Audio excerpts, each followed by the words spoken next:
Okay, episode 3. Right, here we go.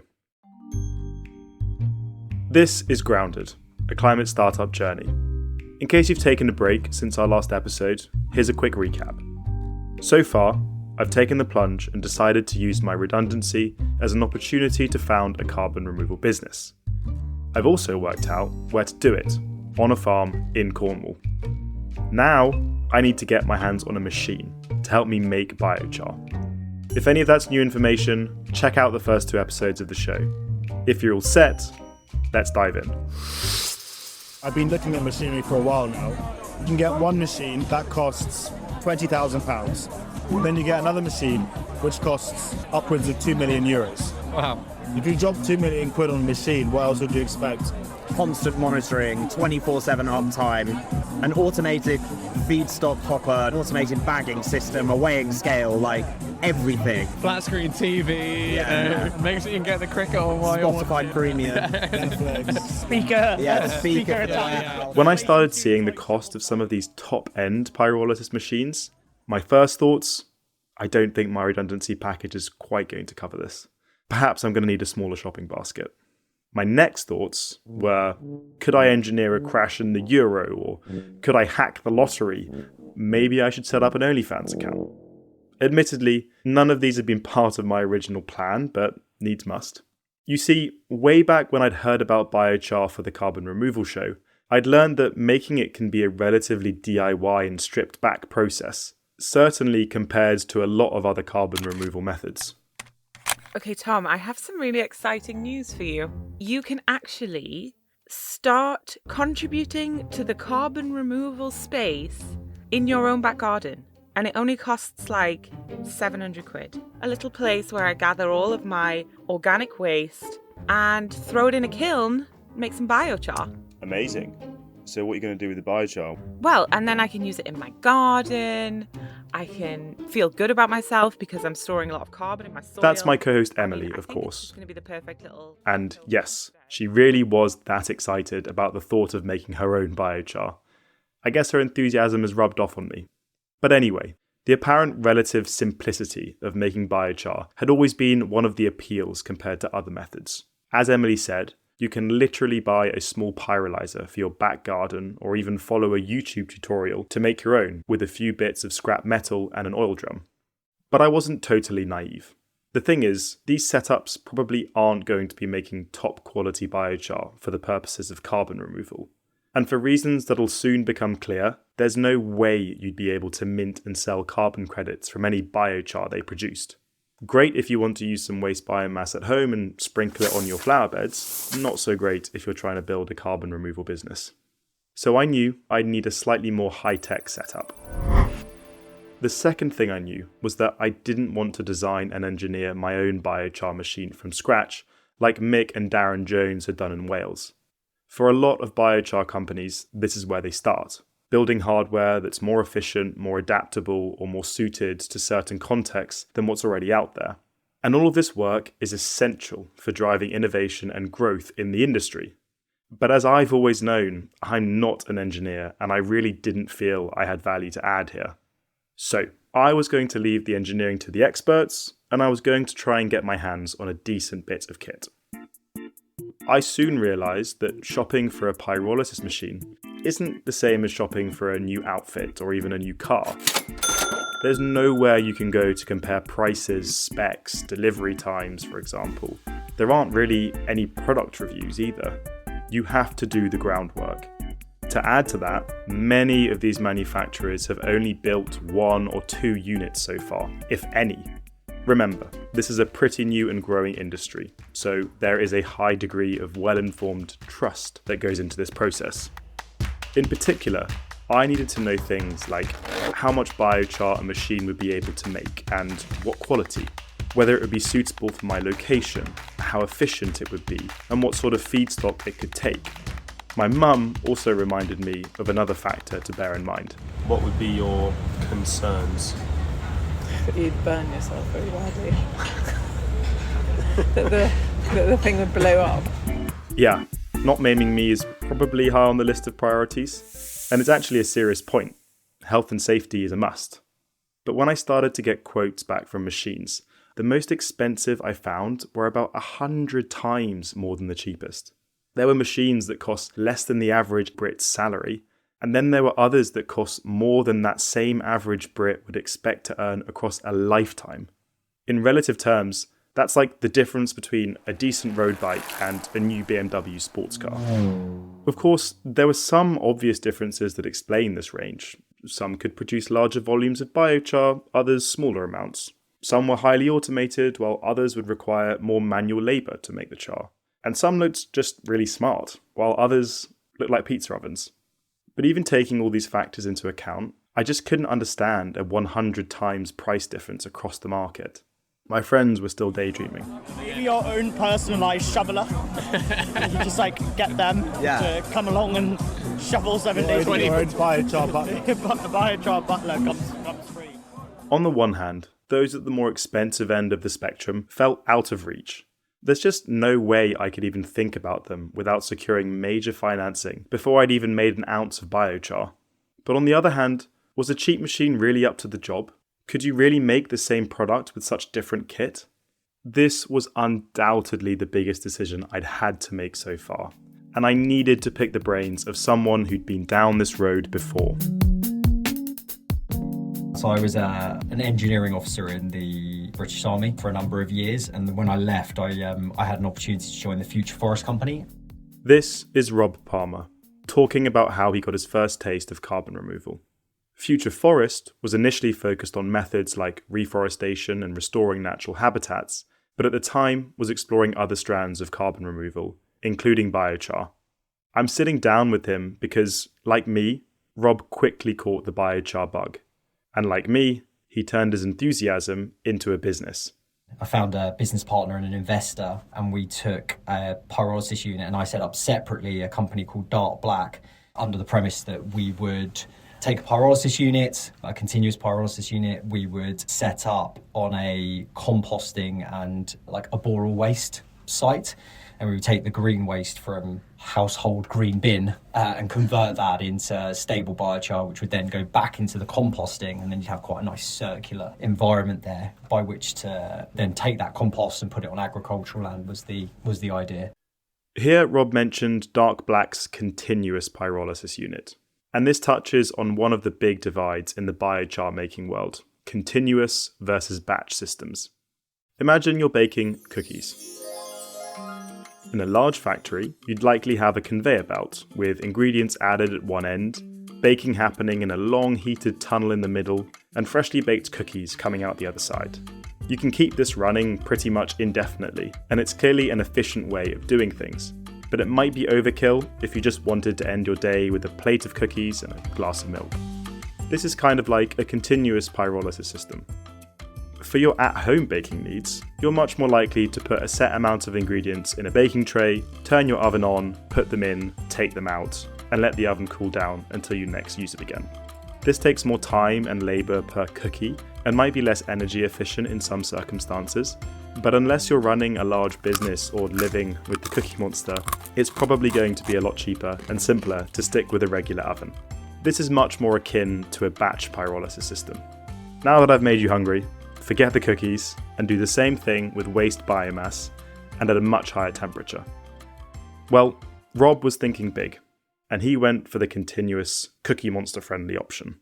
We have huge amounts of biomass that is left on the ground or is put into biomass boilers for combustion, for energy generation. There's a huge amount of it out there, and why can some of that not be used to contribute to CDR? So that was kind of the premise of all of this, and it felt really good. That story felt great. What Rob was saying here really resonated with me. He'd been driven by that same conviction that I have, but I also knew what was coming next.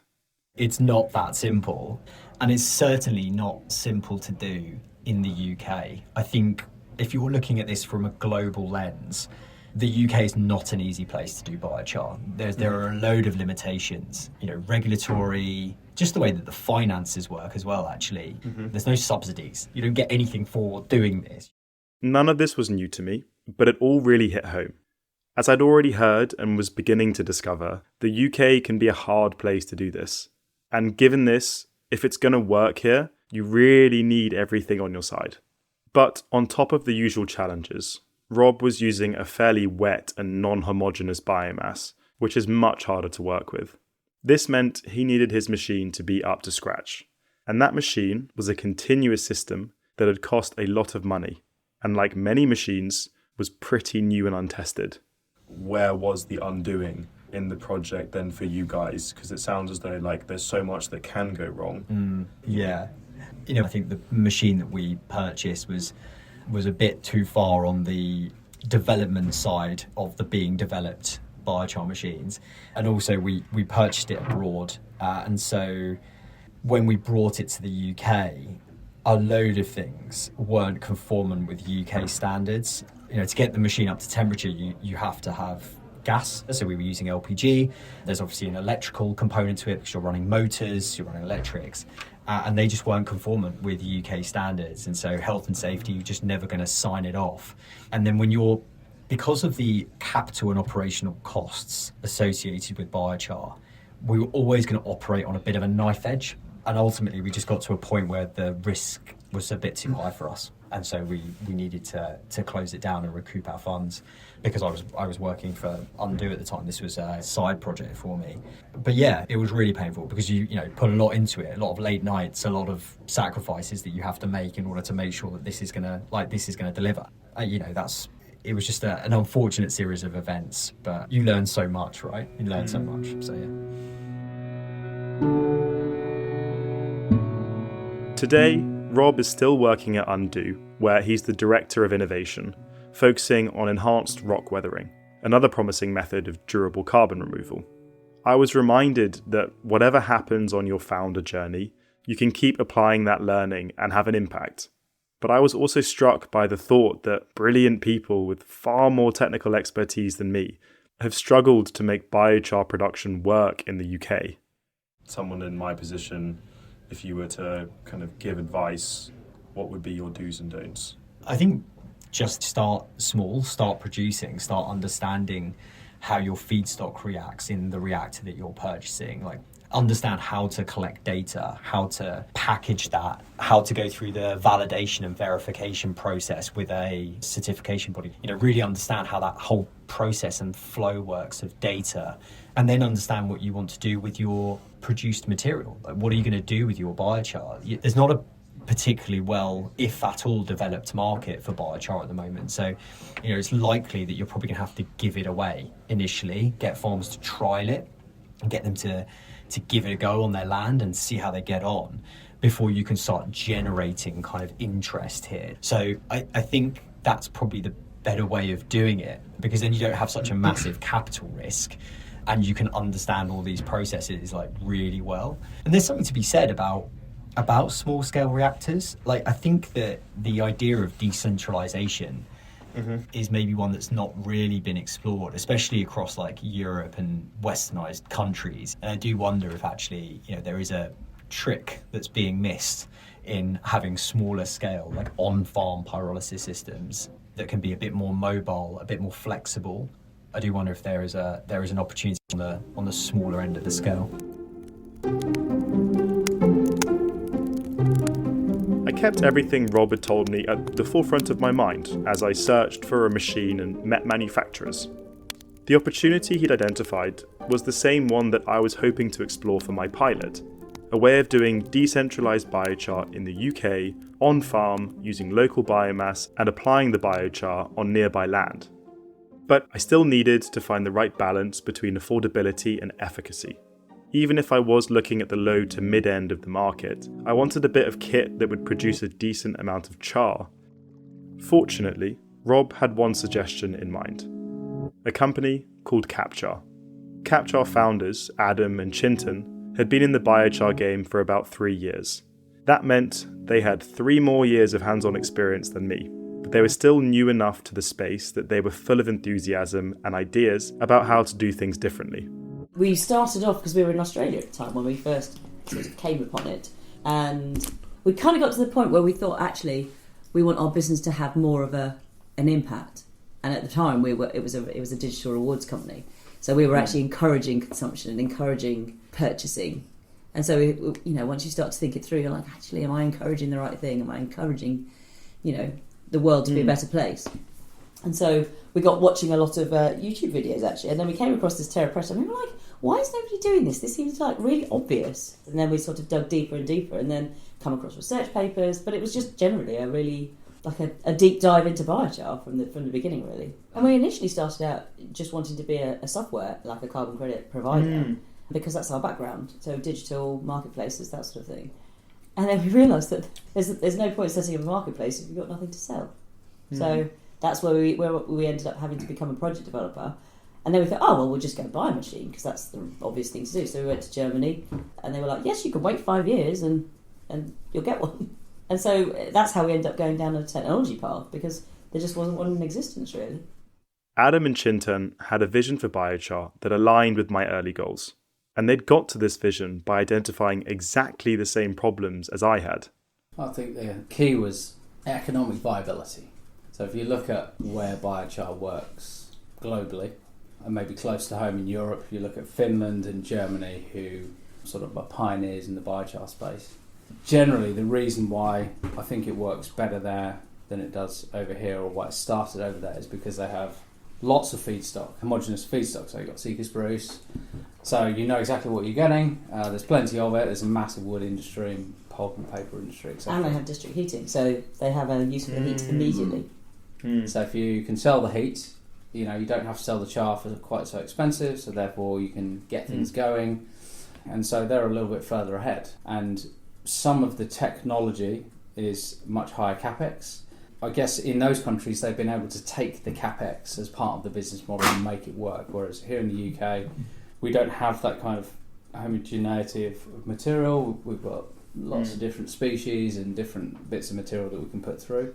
And charcoal is traditionally quite a individual. It's you know, it's somebody in the woods Artisanal. somewhere, very artisanal. Yeah, and so we kind of looked at that and said, okay, we need a technology that sits between the high capex, which will have its place, and there'll be different customers for that at the top of the pyramid. And at the bottom of the pyramid, you've got people doing it in their backyard, in a skip, and those are, you know, they're fine if you want to make char, and you want to even make char at scale, but they're very difficult to manage the gases, and therefore very difficult to then say exactly what happened and measure the process from a carbon perspective. So we wanted to find a happy medium. That's really interesting. So yeah, we spent the last 3 years working out how to do the business model, where to get the tech from, and how to build essentially a model that will work for a number of stakeholders in a decentralised manner. Essentially, CapChar's model is all about making the numbers work for smaller would-be biochar producers who want to get projects off the ground in a decentralised manner that makes use of the local context. That sounded a lot like me. As Adam says, a big part of this is about bringing down the capex, or capital expenditure, that it takes to get your hands on a machine. But it would also be about efficiency and having a machine that could create enough product with few enough inputs that it would be economically viable to run. And this is often harder to do when you're working on smaller scale. I mean, most of us know that baking cookies in your home oven is hard to turn into a profitable business. Props to those that do. For instance, Chintan mentioned heat, which is one of the byproducts of biochar, and can, in theory, either be sold as an additional product or reused to reduce your process's energy inputs. In larger, more centralised biochar production systems, it's obviously slightly easier to capture and sell this heat on, particularly in countries that already have the infrastructure to channel it to homes and businesses. But in the UK, just 2% of homes are connected to a district heating network, so the opportunities for this are currently pretty limited. In other words, I wouldn't be able to rely on selling this heat as an additional revenue stream. This is all to say that CapChar were very aware of the challenges of making biochar in the way that I wanted to, and they had spent 3 years working on a solution. What we were saying is, how do you get the cost down of a machine? Yes. So take out rotating parts, take out any unnecessarily complicated elements like seals and things like that are going to cost money, are going to go wrong. And then how do you get back to the basics? And so we landed with batch technology, and then it was a question of, okay, what can we do to make it better? Because, you know, batch is labour intensive, but also kind of quite controllable and has the potential in the future to create different types of chars, because you get a nice long residence time of the char in the actual atmosphere. That's where we really landed. We needed to get a technology that worked. CapChar's batch system is kind of the biochar equivalent of home oven cookie baking. Obviously, it's a hell of a lot more impressive than that, and it's the product of 3 years of research and development. But at any rate, it's a cheaper and in many ways simpler approach than the continuous system that Rob Palmer had opted for. And while there are downsides to this that you either need to improve or work around, as Adam says, there's one big upside. In a continuous system, just like a cookie factory conveyor belt, it's very difficult to switch up your ingredients halfway through.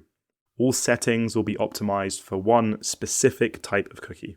Great if you want to make hundreds of thousands of double chocolate chip, but what if you wanted to make oatmeal cookies, vegan cookies, gluten-free cookies?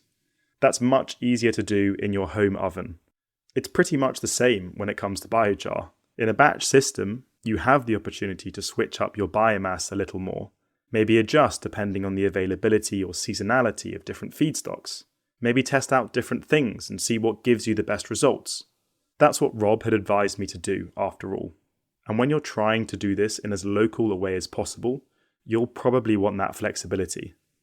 If all of this sounds a little abstract, Adam described what I'd actually be working with. 3 cubic meters box within a box, fired from the bottom like your wood stove. Basically it dries, then it goes into pyrolysis.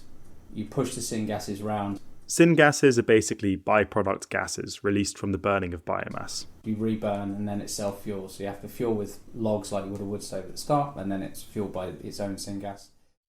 Sure, it wasn't the sexiest bit of machinery in the world, and I'd need to do quite a bit of the manual work myself, but in many ways it seemed like an answer to my prayers. This machine was going to be in the region of £30,000 to £40,000. Not nothing, but a heck of a lot cheaper than €2 million. It would achieve temperatures of between 500 to 600 degrees, which meets the threshold for producing high-quality biochar. Theoretically, it had the capacity to produce a meaningful amount of biochar for a pilot project without overstretching us.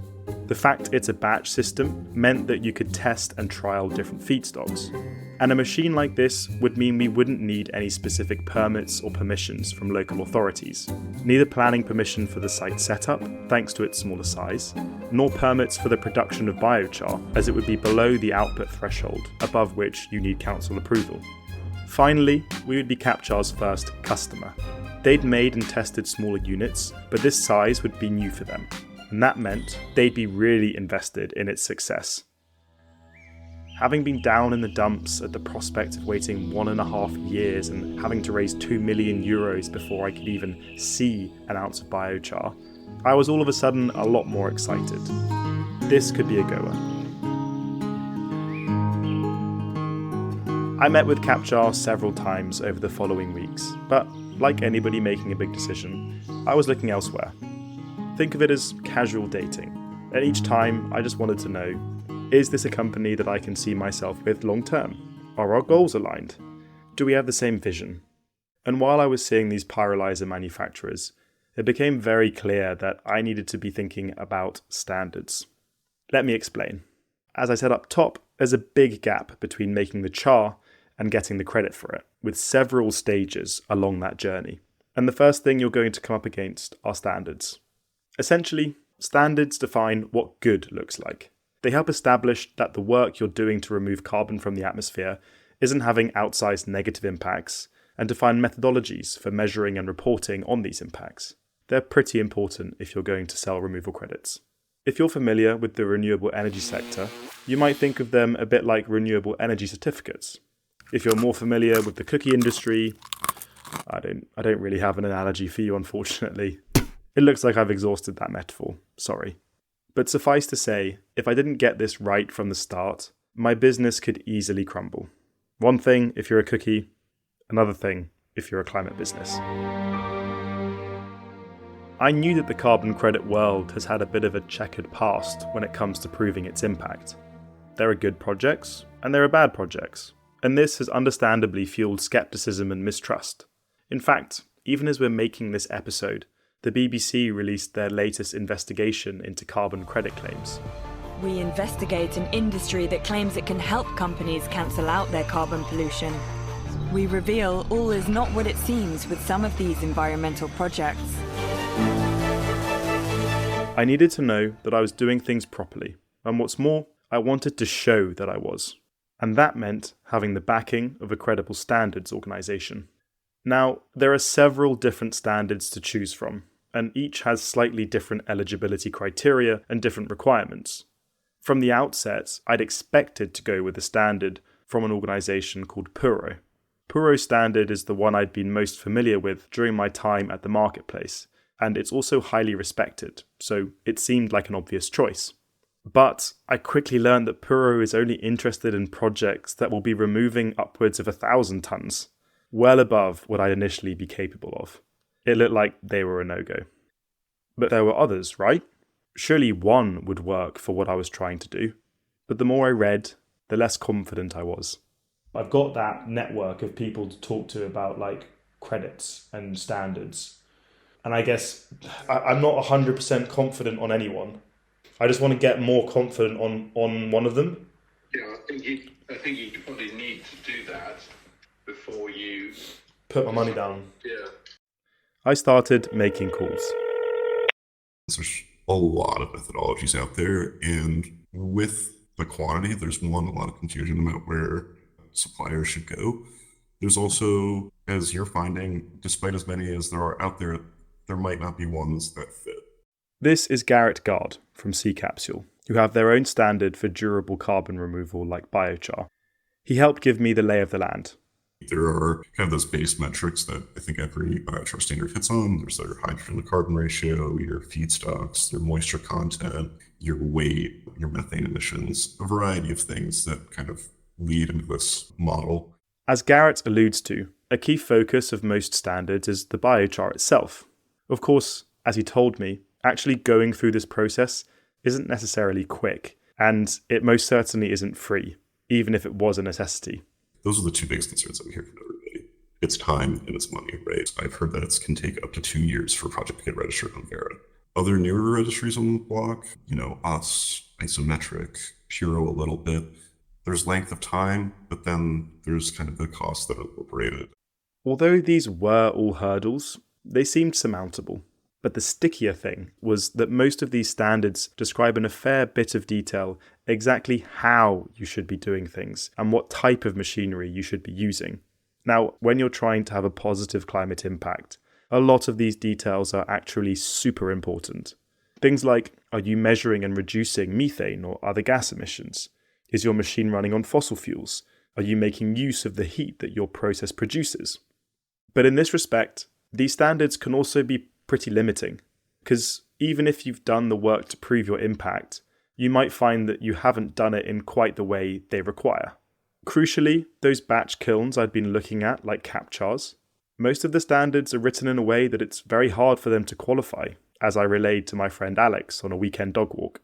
So, with a continuous system, for example, they are very good at recovering the heat from the burning process. And you're taking that excess heat that's coming off the machine and you're funneling it into a boiler, and you're using that boiler to heat, barnyards or to dry feedstock out or whatever it may be. And these kilns and machines that I'm looking at, the batch systems, they haven't really got a sophisticated heat recovery process. Although we're looking at retrofitting something to that, they still wouldn't qualify. Why is heat recovery a requirement? It's just waste heat, which is a byproduct of a lot of processes. But as things stand, that's been a bit of a barrier. Heat recovery refers back to that thing that Chintan mentioned when I was speaking to her and Adam from CapChar. The biochar production process creates heat, and in order to qualify for some of these standards, you need to recover and use that heat somehow. Fair enough, but bizarrely, this was particularly important in my case because of where I wanted to make biochar. All of those kilns that we're talking about, like the CapChar kiln, if you plonked them in a country in Africa or somewhere in South America, the standards would have no issue with that project running, mint credits, without any kind of concern. Because we're using these types of machines in Europe, there is an issue. This is what I meant by the standards being limiting. If you're making biochar in some parts of the world, you can apply for standards that recognise this batch-based, more artisanal style of production. But in the UK, not so easy. Obviously, I wanted heat recovery for environmental reasons and efficiency reasons. This wasn't a question of ignoring it entirely, but whether whatever method I used would comply with existing standards. This was so frustrating because I'd been into the details with CapChar. I really understood their process and saw its benefits for smaller scale producers like me. And I was confident that their machines were capable of making high quality char, that they'd reduce negative impacts compared to many existing batch systems, and were committed to continuing that innovation. But I couldn't commit to them if I wouldn't have any credits at the end of it. Just get a biochar machine, they said. Find some wood, some feedstock, stick it in, turn it on, make some biochar, make some carbon credits. All sounds so simple on paper. But in practice... Over the following weeks, I looked again at some of the continuous machines. But my heart really wasn't in it. After all, they were just way too expensive to seriously consider. What's more, I now realise that they actually weren't even a good fit for the type of pilot project I wanted to run with initially. Many require a very large electricity input that our farm simply wouldn't be able to support. Plus, ironically, many of them are actually too good at recovering heat. I'd have huge amounts of heat and nowhere to use it. So the continuous systems weren't going to work. Was this the end of the road? Or was there a way to make things work with CapChar? Next time, I give this standards thing one more try. I mean, this is exactly why there's not that many projects like this out there. Yeah. Because the more you get into it, the more you realise it's super complicated. To receive this EPC certificate, you're completely right that 70% of the waste heat need to be used. With the exception that you, of course, can apply for a exempt. Do you think that we'll be in a position, if we run the project and make the biochar and sell the credits, to actually be able to mint them by the end of the year? Oh, for sure, yeah. For sure. You've been listening to Grounded, a climate startup journey, a podcast from Restored. Thanks to everyone who chatted to me on this journey, whether recorded or not. And shout out to the team behind the show. Our producer and my creative partner in crime, Ben Weaver-Hinks. Our graphic designer, Lyubov Pankiv. Paula Science and Jack Turnham for all their work on helping market and promote the podcast. And a special thanks to the Future Leaders Network, an initiative of CORE, for supporting this podcast. If I could ask you to do just 2 favours, please hit that follow button wherever you're listening and give us a rating because it really helps.